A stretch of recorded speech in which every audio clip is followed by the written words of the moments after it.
listener production.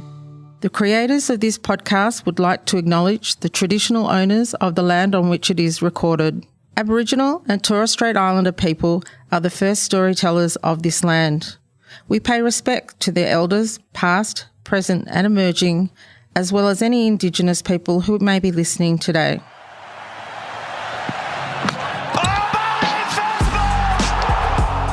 Hello and welcome to Two Guys, One Earn. My name is Wil Anderson. This is a cricket-adjacent podcast, and every week during the English summer as Australia World Test Champions Australia take on the other best performed team in world cricket at the moment, England, their new form of cricket, Bazball. The reason I wanted to do this podcast was I was super psyched about the fact that I reckon this is going to be an awesome summer of test match cricket, and I need an excuse to talk about that test match cricket with my friends, and one of those friends is Anthony Lehmo. Lehman, welcome to the show, sir. Well, it is wonderful to be with you, hot on the heels of a win in the first test at Edgbaston, and I just love putting the Poms back in their place. They came into this test match with a massive head wobble. I thought they were all over us, despite the fact that we've just beaten India in England and they've just beaten Ireland in England. They really were getting very cocky. So to beat them, is there anything more joyous than an English sporting defeat? It doesn't have to be at the hands of Australia either, by the way. It can be at the hands of anyone. You know what? I like this one. I like this one a lot because firstly, here's what I'm going to say. How good was it? It was so exciting. Oh. It's like, I'm just so into it. But I also just want to state up the top, if in case there's any English people listening to this podcast, I am into Bazball. Part of what I'm loving about this test series is it feels like you've got the best team in the world, traditional team in the world, Australia, and we'll get to why I think they're just such a great team. But you've got the best team, ranked the best team in the world, and then you're going up against a new style, a team that maybe if you just ranked every player against each other, they're not quite as good, but they've got a different style, and they're going to see if the style can overcome like the talent of the team. And it's and the fact that it went so close, and that on every single day of those 5 days at different stages, you would have thought one or the other team was in front. Like you could never quite tell who was going to win the game at every stage of this test. It's honestly, I believe that this is one of the best test matches I have ever seen in my entire life. And a lot of that has to do with Bazball, because without the English playing how they played, there wouldn't have even been a result in this. They lost almost a day of play to rain. Yeah. Like the only reason there was a game to be had was because the Poms play Bazball. So salute to the Aussies, but salute to the Poms playing Bazball as well. It is 100% because of Bazball that this test match was so exciting. And I love the attitude of the English. I love their commitment to Bazball. I love Ben Stokes' attitude post-match when he was asked about the first innings declaration. And he said, no regrets at all. We just wanted to have a crack at the Aussies. And I reckon James Anderson was probably getting around in a Zimmer frame. They couldn't find him somewhere. They couldn't push him out onto the ground to bat. So they thought, bugger it, we'll declare. But he was happy to just to stand by that declaration, and I love the positivity. And you know something else I love? He has set fields that I don't think I've ever seen before in test match cricket. No, he sets fields like a guy who's forgotten what the names of the field placings are. Like he can't tell it. He's just like, do a circle.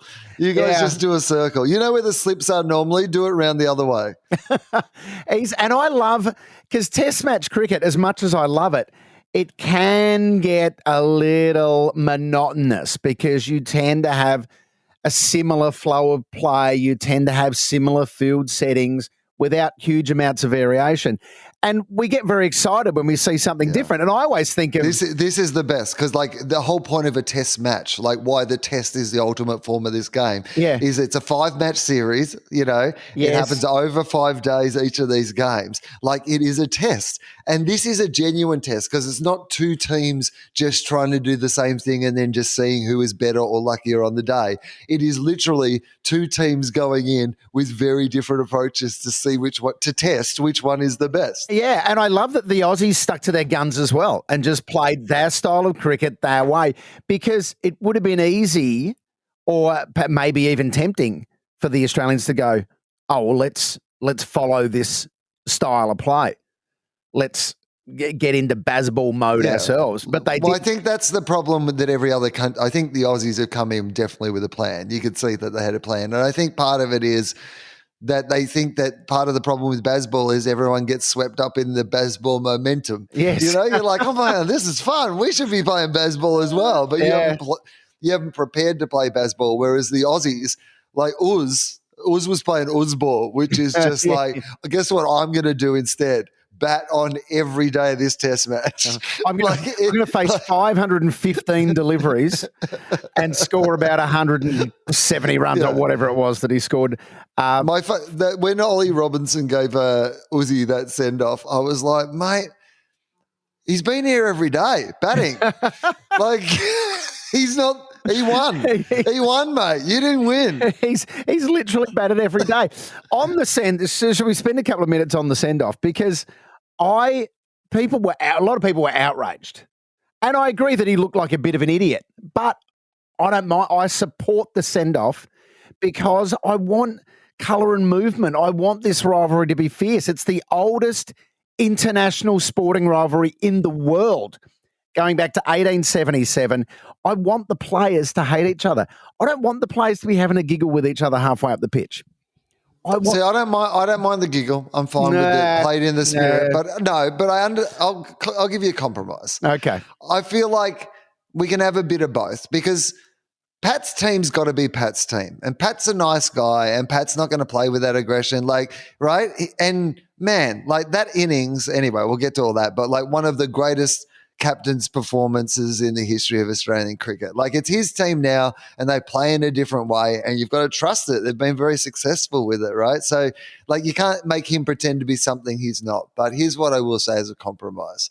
Like, I think we've warmed to Stuart Broad too much and we do need a dickhead from England we can hate. And I think that Ollie Robinson feels right. Yeah. You know what I mean? Yes, like, he really does. And especially because the Poms bang on about him like he's Dennis Lilly. It's like, no. Mate, I bowl as fast as he does. Yes. I don't know what's going on. I know. Have you seen the fantail wrapper that came out today? No. Oh, let me read it to you. Someone, Matthew Hardy, fellow comedian, sent me this. So I'll show you that. It's a fantail wrapper in the traditional fantail form. And it says, "Who am I? Born in Kent, England in 1993, I'm a lanky 120-kilometre-hour pommy pie chucker who gave Uzi a send-off after he made 140 odd. Then I said Australia had 3 number 11s who proceeded to hit the winning runs off my bowling. My name also rhymed with Watkinson." So, yeah, I like that. So I'm happy that we have a villain. And I'm happy for him to play that part and do ridiculous things. I think it's good for the game. Who do we have to give them then in return? Who's their version of that? It's David Warner. Yeah, it's got to be. It just is David Warner. I mean, no one even comes close for mine, I don't think. I can see that, Steve Smith and possibly Labuschagne on some level might rankle you just because of the way the grumpy way, particularly Smith, goes about the game. Yeah, I can imagine. Right, I can it would annoy the shit out of me. I can see that would annoy you, and I can see actually just a slight distraction here.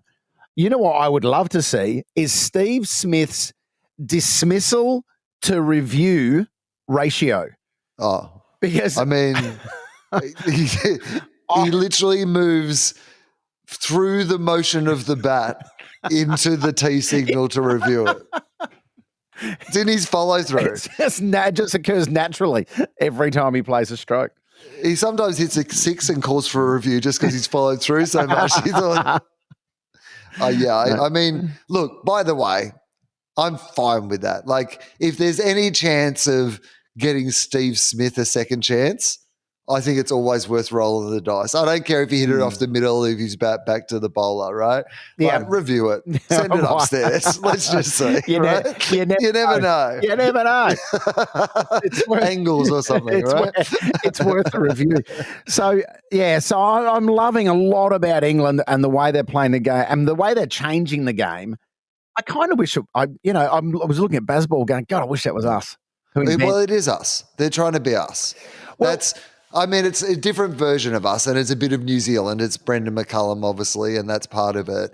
But it's a much more, and this is what the kind of, Australia clearly went in with a view to not even play in the attacking way we would normally play, right? Like that we would almost go the opposite. But at the end, when it needed to be done, Cummins hit a bunch of sixes and like boundaries and got it done. It's not like we don't have that. It's not like, Travis Head plays that way, like Alex Carey plays that way. We've got like attacking players in our lineup. Their thing is just like, in the old days, like if you got a wicket, like when the new people came in, you get a little bit of a break to like put some pressure on, but they would just come out and try to, like the most iconic image of this entire test for me is like it'll be a dot ball in the record books, but is like on the first day of play where Joe Root comes out and tries to reverse scoop it like for 6, and you're like, hang on, it's the whole day, mate.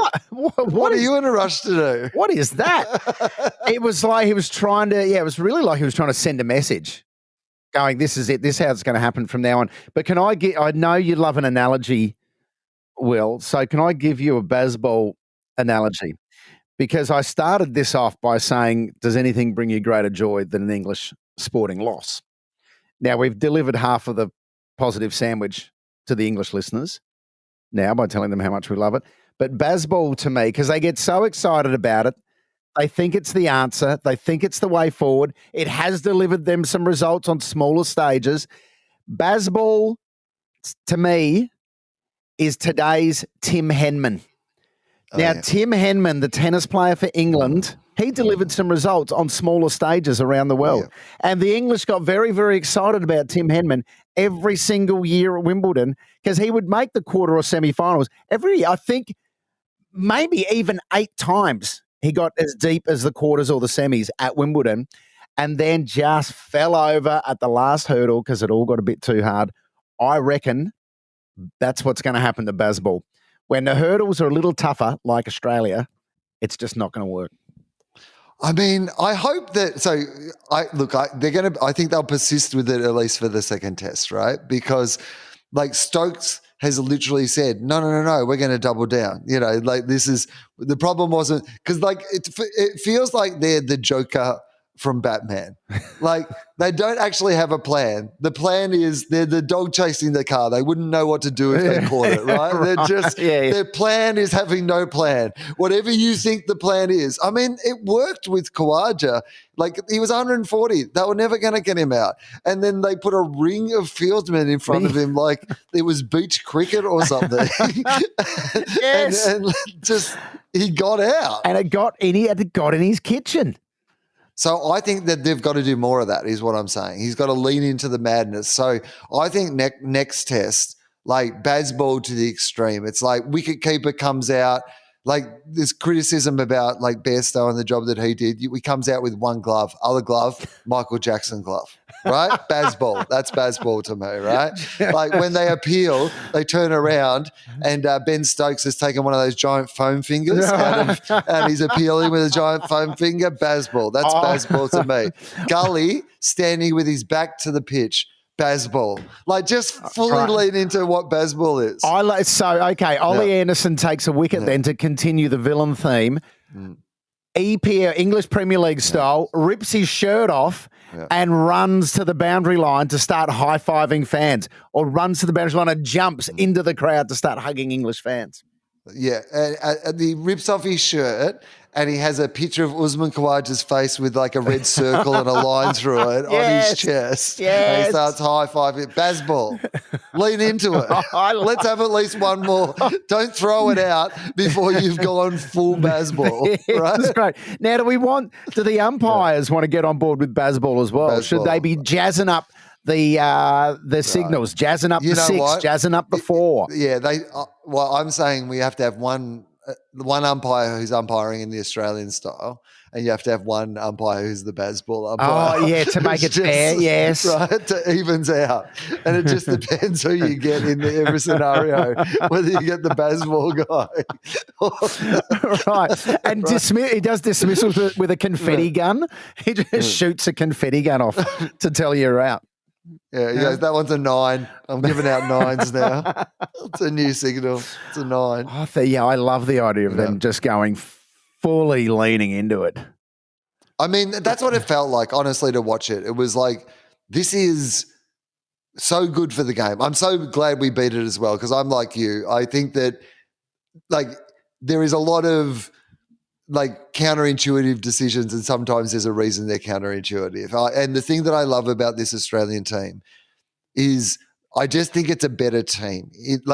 The thing that I loved the most was the 2 guys who missed out in the World Test Championship were Cummins and Khawaja. Really, the rest of them had pretty good games. And in this test, the 2 who like won it for Australia were Cummins and Khawaja. I mean, Lyon as well. But the 2 who missed out last time that's what's so compelling about this team at the moment, is that if someone misses out, like, you know, in this, for us to have won against this hyped Bazball, like with the number 1 and number 2, and actually almost to some extent number 3 ranked Test batsmen in the world not having huge games, then it's such a good Test victory for Australia. Well, if I'd said to you on day 1, Smith and Labuschagne will make a total of 35 runs over 4 innings. Yeah. Then we lose. You'd think we'd lose. I'd say, right? Are we going to win or lose? And you're right. You would say lose.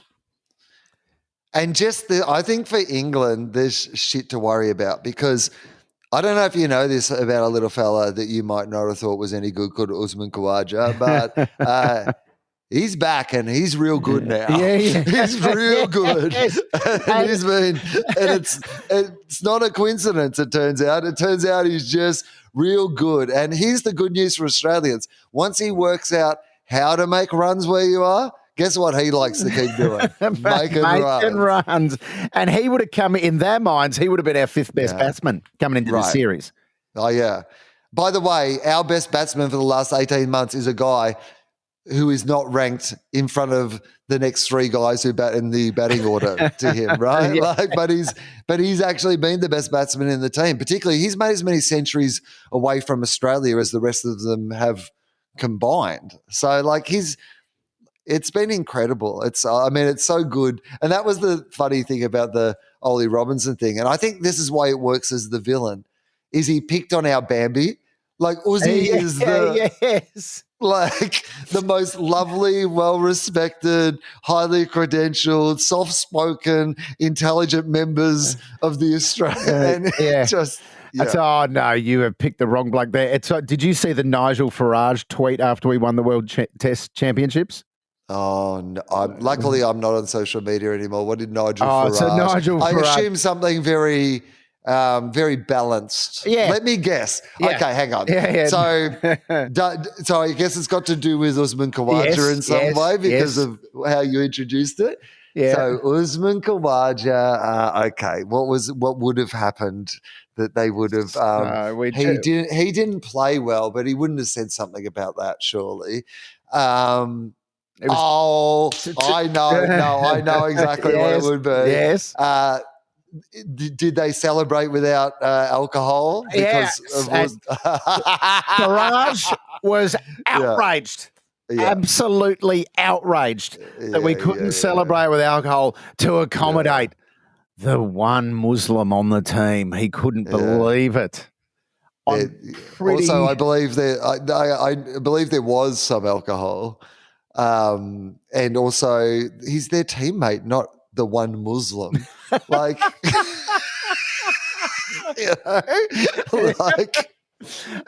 He is such a flog, Nigel Farage. God. He's their teammate and their friend. Yeah. And out of respect for their teammate and their friend, they've said, hey, you know what? So you can celebrate with us as well.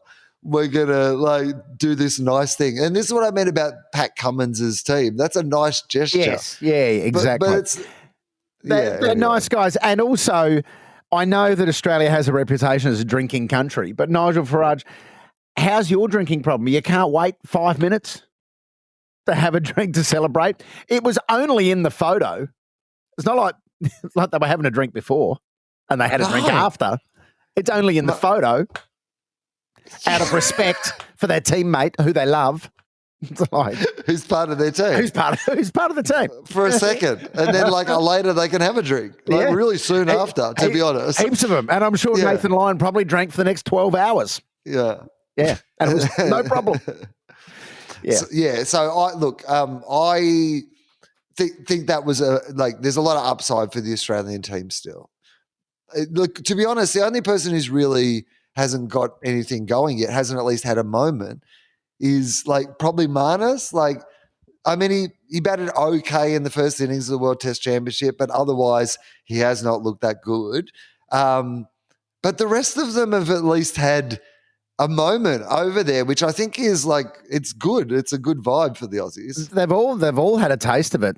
Oh, look, I'd be, if I was the Poms, as much as they came out straight afterwards, and I like this, and they said, hey, no, we love the way we played. We stand by everything, and we're going to double down and do it again. They must be having some closed-door meetings going, all right, we need to sort this out somehow. Yeah, I don't know. Here's a wicket keeper who knows how to wicket keep. Well, this is an interesting one. So Falk or whatever their normal keeper's name is, who is regarded as a brilliant keeper, has a test average of about 40, I believe, but he just bats too slow for Bazball. So he's not in the team. It's not Bazball enough. He's not Bazball enough. So they bring in Johnny Bairstow, who... Bairstow is one of the original Bazballers, mate. You got to bring in the legends of Bazball. But is he keepy enough? I don't know that he's keepy enough. Mate, keeping is not Bazball. It's not Bazball to keep.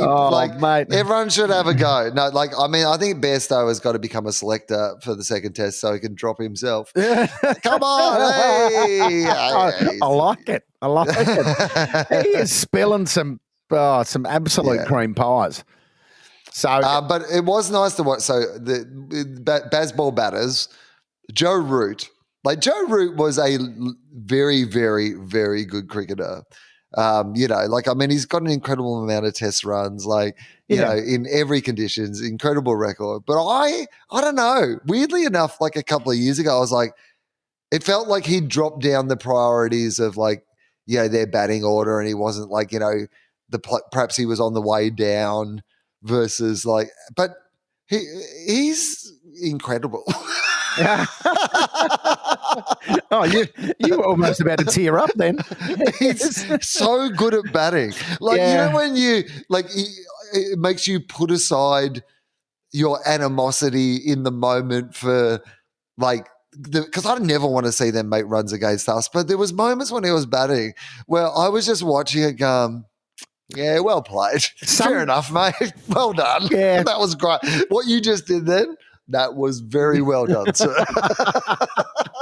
Yeah, sometimes people are so good that you have to just go, wow. Yeah, okay. Hats off to you. That's good on you. Mr. Root. I have to acknowledge that you're not bad, mate. Not bad. Mate, and this thing you're all trying to do, you just fucking nailed it right then. And I need you to know that. Regardless of how I feel about the outcome of this contest, kudos. It turns out you're real good at it. Yeah. Because he's been doing that reverse, what do you call it? A reverse scoop for a while now. I'd love to see how many times it's got him out. Or has he never got out playing that shot?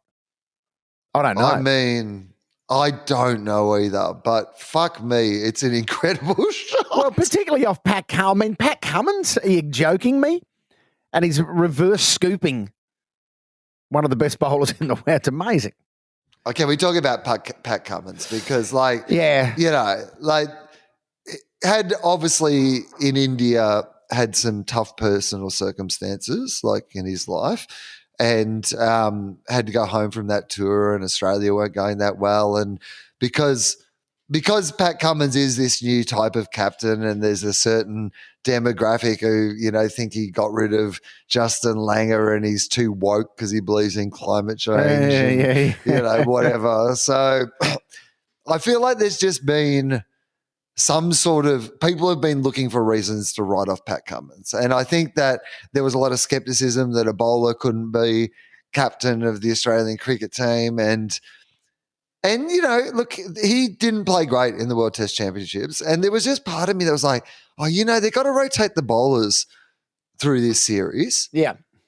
Is it going to get us in trouble that he's our captain and they might not be able to rotate him because of that? And even in the first innings of this test, he bowled fine, but you were just like, maybe.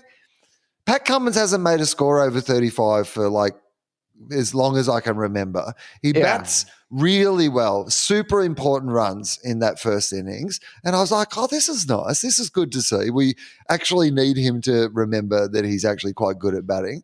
And then that bowling performance in the second innings reminded you of why he's been the number one ranked test bowler in the world for quite a long time. And then, obviously to move on to this, his innings, when I believed that I thought it was over. I was like, I'd been up and down all night watching it. I'd been trying to get some sleep in between. And I was up at when fucking Carey went, and I was like, this is over. We've done it again. Yeah. We have done what Australia does in this situation. We have fucked a close run chase. Yes. So when Carey got out, I was laying in bed and I just threw my phone onto the bedside cabinet and said, well, that's it. And I went back to sleep and I woke up and checked my phone. We needed 5 runs to win. I was like, oh, okay. Well, it's turned out all right. Yeah, I think we had the first night of Gruen, and a combination of caffeinated beverages and a lot of water means that, and a small bladder as I get older, means that you're up and down all night. So basically my motto was every time I needed to go up to go to the bathroom, I'd watch a bit and see where we're at. So there was I went on a journey through the night of when I went to bed the first time, we were going quite well, and I was like, I reckon we're going to do this. This is going to be fine. And then when at another stage I got up and I was like, it's taken a turn. We're not going to win this. I don't want to wake up. And then I was back up again, and it was he batted so well as Usman had to be man of the match. Incredibly batted every day, just an incredible performance. But Cummins' match was one of his best performances, and that is saying something, I thought. He was absolutely outstanding. And to do that, to have that confidence, when he went 6-2-6 in the who did he hit the sixes off of? Was it Root? To have that confidence and to know, right, the clock's ticking, we haven't got a million overs left. We need to get this moving. And that was the 6-2-6 turned it from a maybe proposition into, we're going to win this. And that was 3 deliveries where he just took charge. And the other thing I love about England's premier spinner, Joe Root, of course. Joe Root. But a couple of things I loved about him as well. He was copping a lot of heat for the defensive fields in England's first innings. And he just ignored that and let it wash over him. Did you hear the commentators when he was bowling in England's second innings? They were saying, Cummins will change now. He's bowled this many overs. It's time for a change. And he just kept bowling. Yeah. And it was like, yeah, great. Good. He just kept bowling because he remembered that he's the best bowler, actually. It's actually him who's the best bowler. And so he should just keep bowling and just remember to be good again, which he did. He was like, that's right. I'm actually the best one. I forgot about that. Meeting with Steve Smith and said, right, who's our best bowler? It's me. Well, I guess, this is the thing. It felt like his imprint on this game, was he is that person who wears those decisions so well. They have a plan. He feels a bit meticulous. It is really this battle between this Bazball style and then this quite meticulous Pat Cummins. Like everyone talks about, is it Ozball versus Bazball? I don't think it is. It's Pat Cummins versus Bazball. And that's why I think we've got to say that it is Cumball versus Bazball. And we're just going to see if Cumball does better than Bazball. Wow. And I don't know why people aren't having the courage to say that this is clearly a battle between Bazball and Cumball. Cumball. People are going to start Googling Cumball now. This is going to cause all sorts of issues. It's purely a portmanteau of Cummins and ball, like Bazball, Cumball. I don't know why people have a problem with it being Bazball versus Cumball. Are we going to start seeing Pat Cummins in press conferences refer to Cumball? In fact, we're just playing the Cumball way, and we believe in Cumball.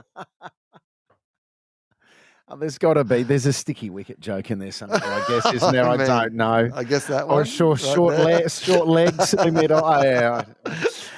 Oh, yeah. And the other thing for Pat Cummins as well, which is just a nice sporting story, is that in 2019 at Edgbaston, his mum and dad were there. This time, of course, he's sadly lost his mother last year, but his dad was there.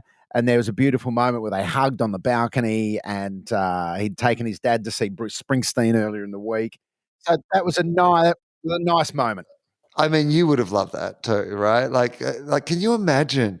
Like, it was the first night of the test.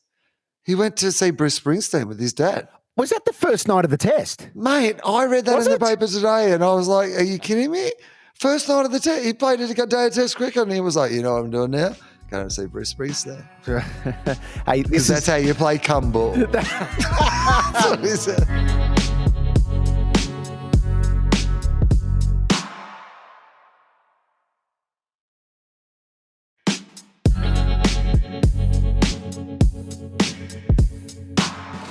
Hey, well, speaking of Cumball, Tim Payne, right? So this is how far Australian cricket has come. Okay. This is how far Australian cricket has come. Pat Cummins, day one of the first Ashes test in 2023, takes his dad to see Bruce Springsteen in a beautiful moment that everyone applauds and gets. Day one of the 2017 Ashes series, which was Tim Payne's first test back in Brisbane. The morning of that test is when he sent the pitches in question that ended up seeing him lose his job.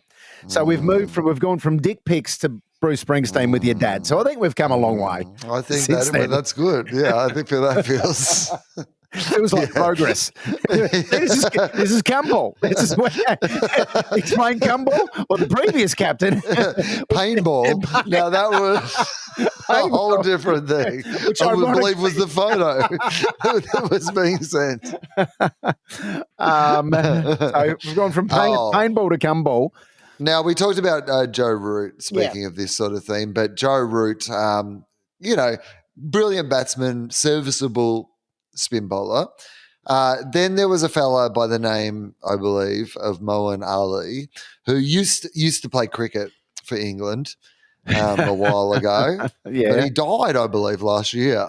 And they had to bring him back from the dead to come and play in this game. No, I mean, surprisingly, Lehmo, and I just could not have seen this coming, but if you take a guy who's been retired from Test match cricket for a few years and only been playing in 2020 leagues and ask him to bowl more than, say, 2 overs in a row at any time, his fingers will break off. And so... Who could have seen that coming? I mean, as much as he tried to spray them back together, And what was that? He was rubbing some sort of dodgy ointment that he didn't have permission for? No, it was cheating, like literally cheating. It's not as visceral as sandpaper on the ball, but it's kind of in the zone, It is, particularly when, didn't he at one point kind of have his back turned like he was trying to hide? He was hiding it. Okay, well, all right. Well, that alone is going to make you look a bit sus.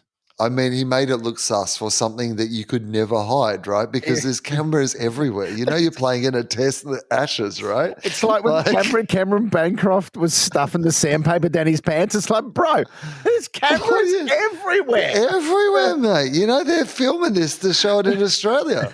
What are you doing? Yeah, so he got busted with his ointment. They've used all sorts of things over there. Lollies, remember they used the lollies? This is, by the way, I had a bit of a rant about this, but it happened again in this test match, so I'm going to have another rant about it, which is catches that when you slow them down, like look so close to the ground. If you do not agree with what the decision is, do not blame the player because everything gets reviewed. It is out of their hands at that point, right?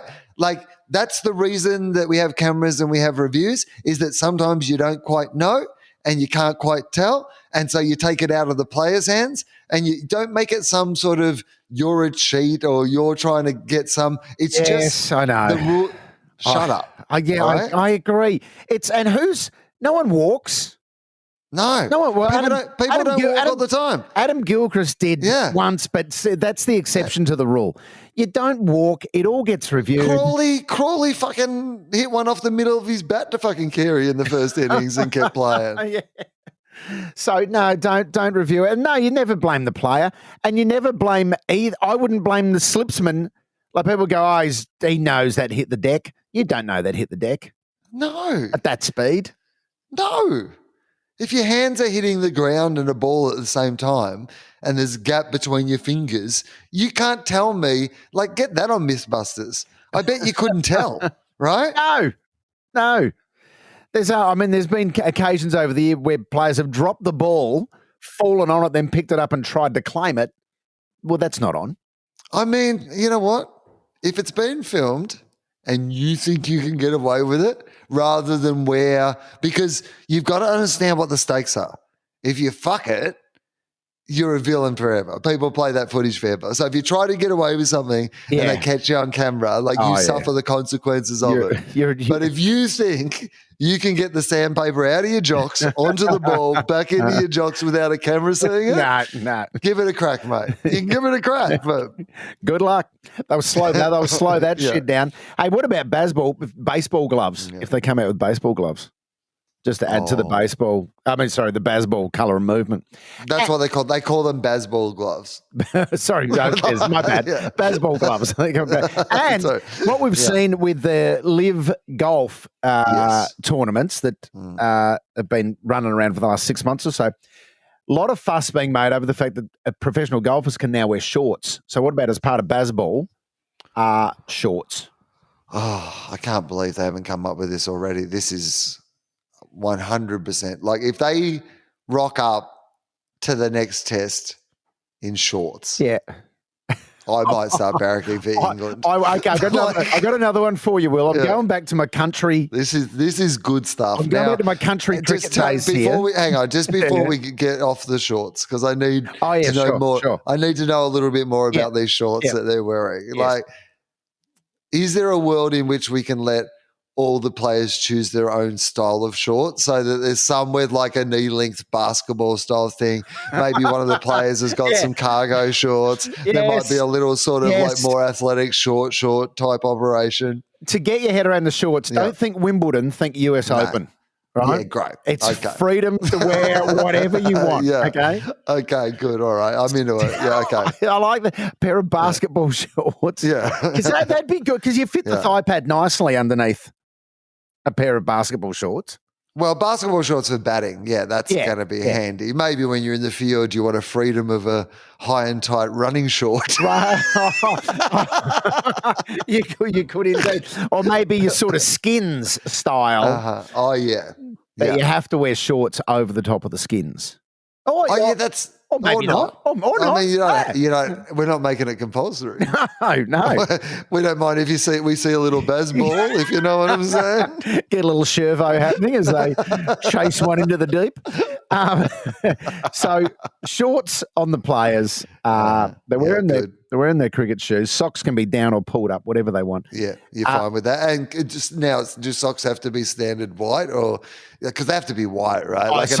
Socks are good.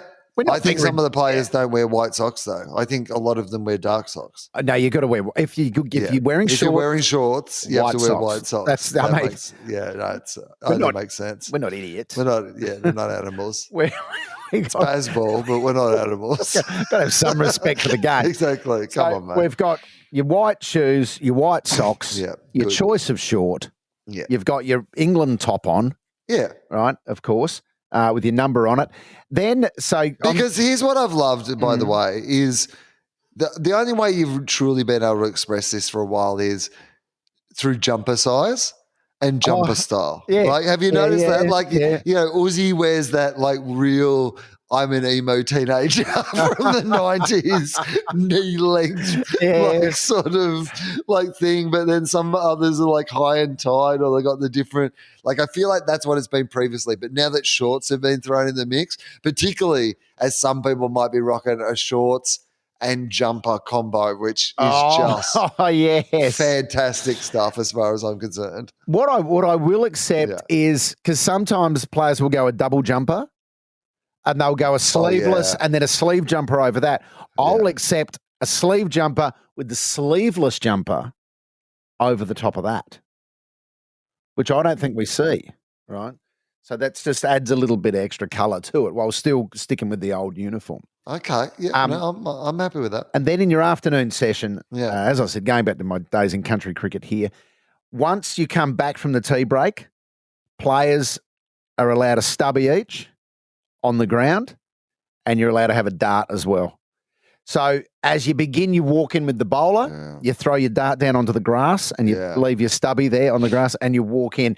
But if the ball, like the helmet, if a ball hits a stubby, that's 5 runs. Bazball. That is Bazball. That's what I'm hearing. That's it. You bring them back to crowds. You bring them back some colour. I love this. This has got serious legs. I'll tell you what. Wouldn't you bring back the crowds though?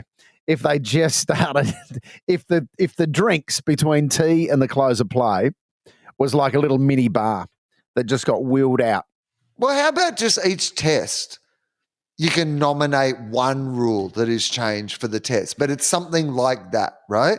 So it's not like, suddenly like one of the dismissals doesn't exist anymore or anything like that. It substantially changes the game. I'm talking about at the start, the English, like it's test 1, the Australians have won the toss. They've got to nominate, the rule of this test. And it is that in the final session, everybody is allowed to have one stubby.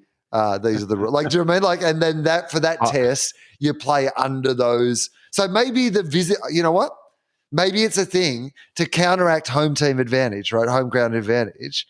Like, so you get to obviously curate the pitch, play to your own conditions, but the opposition, they get to nominate one rule that gets changed for the period of time of the test match, like to kind of counter it out. I like it. So you bring in one hand, one bounce. If you wanted to. Totally right. Yeah. Right? So I'd like a bit of one hand, one bounce. But again, I feel like it needs to be limited to, you can't change it for the whole. So it has to be like once you reach 200, any catch after there is like one hand, one bounce. You know what I mean? Like you got to kind of, it's got to have some like special circumstance. Okay. Yeah. And so, could there be a 6 and out rule as well? I'm diving into backyard cricket here. No, but I think that's good. I like the idea of like having maybe even a backyard cricket series, where like the whole test match series is played under the rules of the backyard. You get rid of the wicket keeper, you just bring in a wheelie bin, So there's an automatic no wiki. keepers. This game, automatic wiki. We're playing automatic wiki at Headingley. So at Headingley, the English have won the toss and the Aussies have nominated automatic wiki. And 6 and out is in play for the first session. Yeah. I love it. Yeah. I love it. Bazball. Also, hey, what about this then? There was a play at the Adelaide Fringe this year and the Melbourne Comedy Festival. I think it was Romeo and Juliet or something. But one cast member every night, this was the hook. It was Drunk Shakespeare, I think it was called. Okay. Yeah. One cast member got blind before the show, and then part of the fun for the audience was to try and guess which cast member was blind drunk. Okay, great. So it's a bit of fun. So during the tea break, one player from the fielding team has to get blind, and then they come out. And then you've got like 3 reviews. You've got 3 guesses. Oh, guesses on who the drunk one is. Who the drunk one is. And so some of them are acting drunk. To try to fool you. So if you get it right, you get to bring a dismissed batsman back drunk person. You've got a drunk cricketer pretending to be sober, and you've got sober cricketers pretending to be drunk. Well played. You know what this feels like to me? Bazball. This feels like Bazball. I like it. I love Bazball. It's such a good game. You've got to guess the drunk player as quickly as you can, but you've only got 3 guesses, so you've got to give it a bit of time because the others, of course, are acting drunk as well. I think there's got to be a certain amount of overs. So you've got to have your 3 guesses within like 3 overs or 10 overs or whatever, whatever you nominate. Yeah, you've got to work out in that time through whatever process you want to use as the batsman, right? But you've got to is it you hitting the ball towards them to see how they're moving? Are you watching how they interact? Is it the guy? And there's David Warner's having a snooze at third man just to put you off your game. Well, I think we don't tell the commentators either because this is good cricket banter as well. If the commentators don't know who the drunk one is, and you don't tell the betting agencies either because they can run a frame of market for this. No, this is good. And you have all the ex-players going, no, I've got drunk with David Warner. That's not what he's actually like when he's drunk. No. No, and the last session of the 5th test is where at the tea break, Usman Khawaja says, you know what? Let's really fuck him up. Yeah. I'll get blind. I'll do it. Nigel Farage is there, wrapped, giving out high fives. I did it.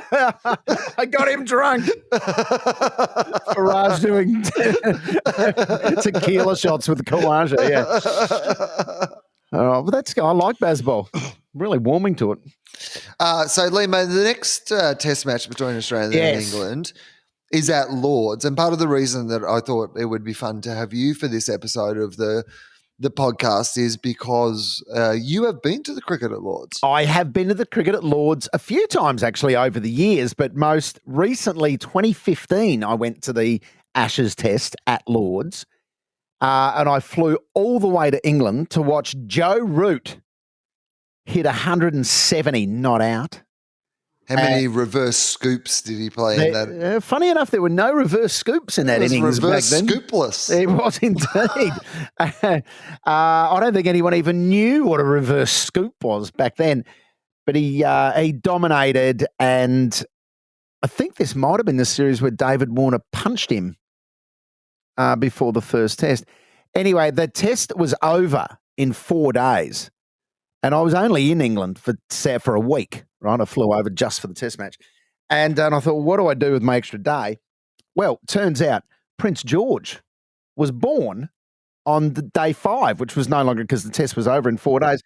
So I spent day 5 down at the hospital with a whole bunch of crazy English people waiting for the announcement of the birth of the new, the third in line for the throne, Prince George. So that was my day 5 of that test match. And then, of course, I tweeted it.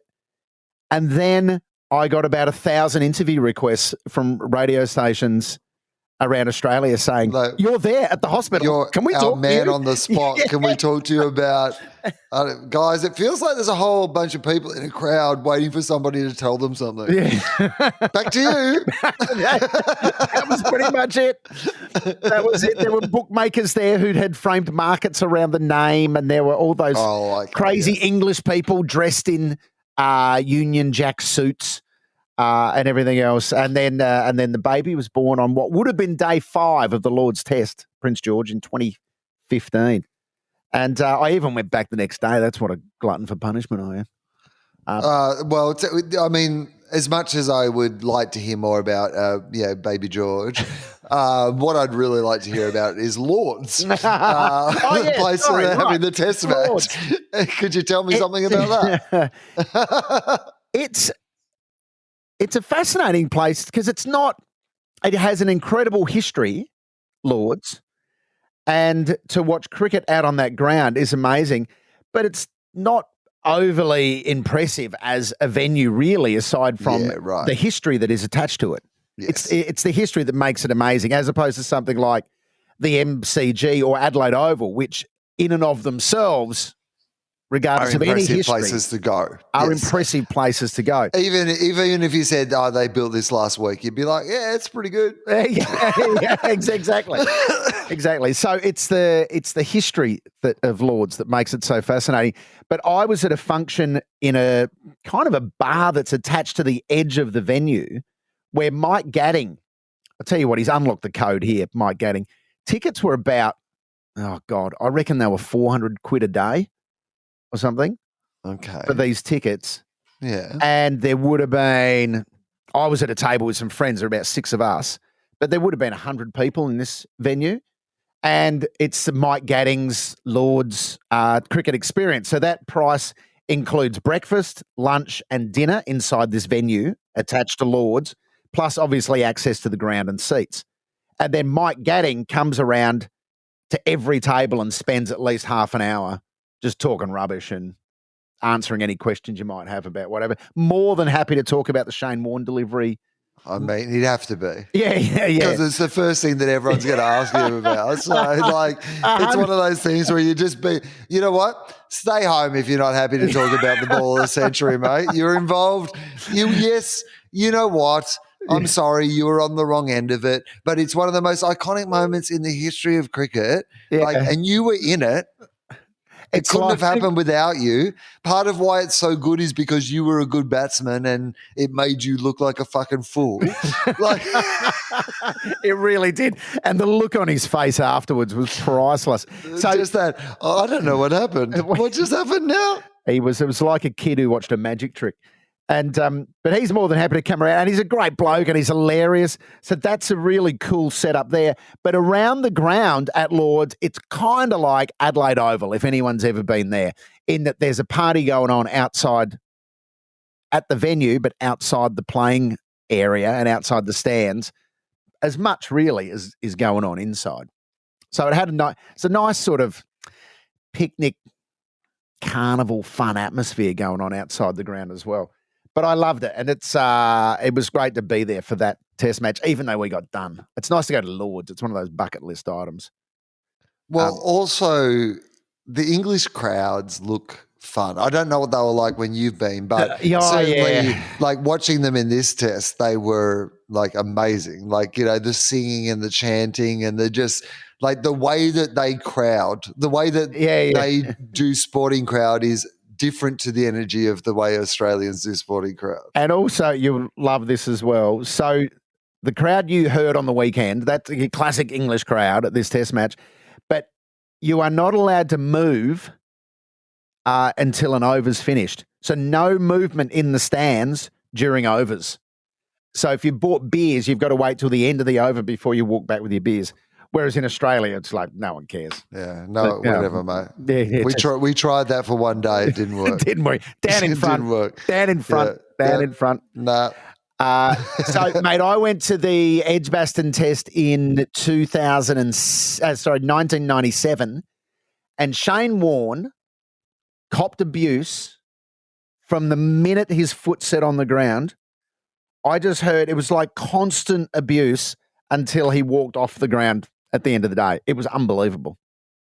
Oh, I mean, like when they were singing to Nathan Lyon, "You're just a shit mowing alley." I was like, I mean, guys, I know you're trying to be funny, but that's just rude to everyone involved. Like, that's rude to Mo and Ali. Like, come on, man. Like, Nathan Lyon, like, guys, feel free to keep underestimating Nathan Lyon. We as a nation have continued to do it. Yes. And it turns out he's one of the best credentialed bowlers in the history of cricket and shows absolutely no sign of stopping being that. So if you would like to think he's no good for this entire series while he gets 40 wickets, I'll be happy to introduce you to Nathan Lyon. Indeed. He's nearly at 500 test wickets. So He's so good. You can only be consistently so good. He always brings it every single time. I know. It's a bit like, remember when back in the Ashes, back in the day, it was Shane Warne and Tim May. Yeah. And people used to look at Tim May and go, what does he bowl straight nothings? Like, how does he ever take a wicket? But Tim May actually was quite a good bowler. And in tandem with Warney, they were a really good pairing. Yeah. I mean, there is an art to it. Just because you're not ripping it, like it's that Scott Boland thing, which is like sometimes it's just about putting it in the same place and then moving it slightly. And that's the bit that gets the edge. Yeah. Sometimes if you move it too much, you miss the edge. But I do think that he is an exciting bowler to watch still. Like, because I just think there's something about him that I find, like even this morning, it was so funny because I realized that because he's been there for so many of those final innings chases that have failed. And you're so used to, there's a very iconic shot of Nathan Lyon, which is that, when he does that squat with the bat between his, it's easy. Like I've seen the Nathan Lyon squat at the end of tests way too many times. And then when I saw him today, I was like, you're not squatting, man. This feels weird. Yeah. But congratulations. Well done. That really is a losing squat, isn't it? Where you're holding the bat and you're squatting down. And I think, was it Brett Lee or Kasperwitz had that same squat after a failed run chase, and Freddie Flintoff came over to console them. Yeah. Is that, mate? Fuck off, I'm squatting. I'm squatting right now. Exactly. This is how Australian men process grief. I've just got to get my bat and squat for a while. So I'm looking forward to Lords, and I'd really love. What are you looking forward to? What would you hope? Let's wrap this up with some predictions or some hopes. I'm going to give you a prediction here. Now, I haven't researched this, so I'm going off the top of my head, and I hope it's true. But I reckon Australian wicket keepers have a very good record of hitting hundreds at Lords. Ian Healy definitely hit one. I reckon. Did Brad Haddon hit a century at Lords? I don't know. And I reckon even Rod Marshall. But anyway, I reckon we've got a good history of keepers hitting centuries. So Alex Carey for a ton at Lords. Alex Carey, I will say, I mean, don't get me wrong, there was a little bit of swearing at Alex Carey this morning because I did think he'd fucked it for us. But at the same time, we wouldn't have been there without how well he has played so well so far in England. The idea that he could turn that into a century, I absolutely could see. I like Alex Carey a lot. And it's amazing, constantly amazing to me that he was like, this is his second sport. Yeah. He's pretty good at this for something that wasn't even the thing that he was meant to be the best at. And I also love that it was Kevin Sheedy that said, no, you should stop playing footy and go and concentrate on cricket, mate. I reckon you're better at cricket. And it turns out he was right. He's really good at cricket. He is. So that's a good prediction. What could possibly, what do you worry about, I guess? So I worry about the Poms hitting. Well, I worry about the Poms hitting a massive score. I worry about Smith and Labuschagne failing again, because I think if they fail again, then it becomes a thing. It becomes a talking point, and the English press will be all over that, like white on rice. That will be their Smith Labuschagne headlines. Will be everywhere. And then we may not. I'm not as worried about Smith just because of I know we were playing India in the World Test Championship, but the fact that he's made 100 over there, I think he'll work it out. But Marnus, I am a little worried about Marnus, which is a weird thing to say about the number one ranked Test batsman in the world, but I am worried. Yeah. So I think that Carey will get 100, and I worry that those two won't deliver. I've had no issue with Cummins is going to be great. Lyon, I think they'll be our dominant bowlers again. Do you think that they will play Stark in the second test, like in replacement for one of the other bowlers? I don't think they will. But I do think they're going to prepare another flat deck, which is a problem. In which case, you should bring in Stark for one of those, for either Hazelwood or Boland. I think if Hazelwood pulled up well, you'd probably play Hazelwood. If he's like needs, a rest, you could rest him. But I think Boland could still do well over there, but clearly that approach they have, which is they're going to use what he's good at against him, treat him like he's a spinner and use his regularity as a weapon against him.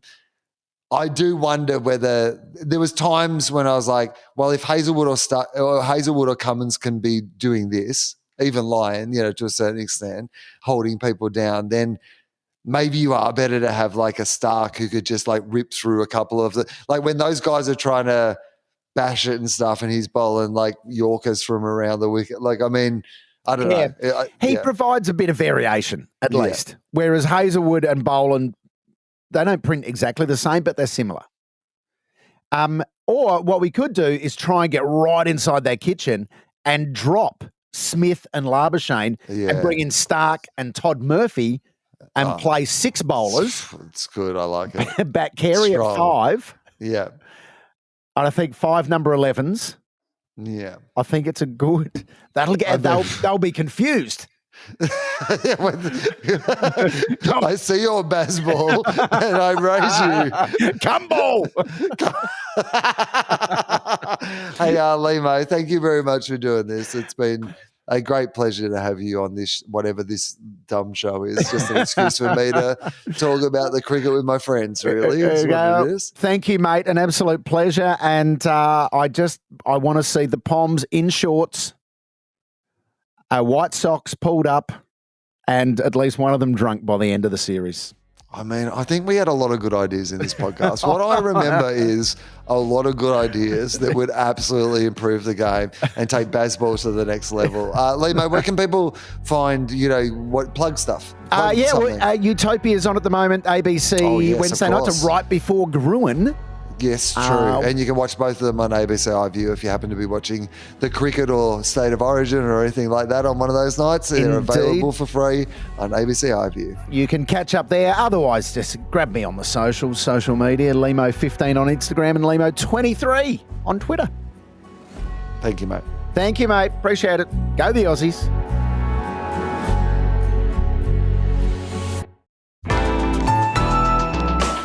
Listener.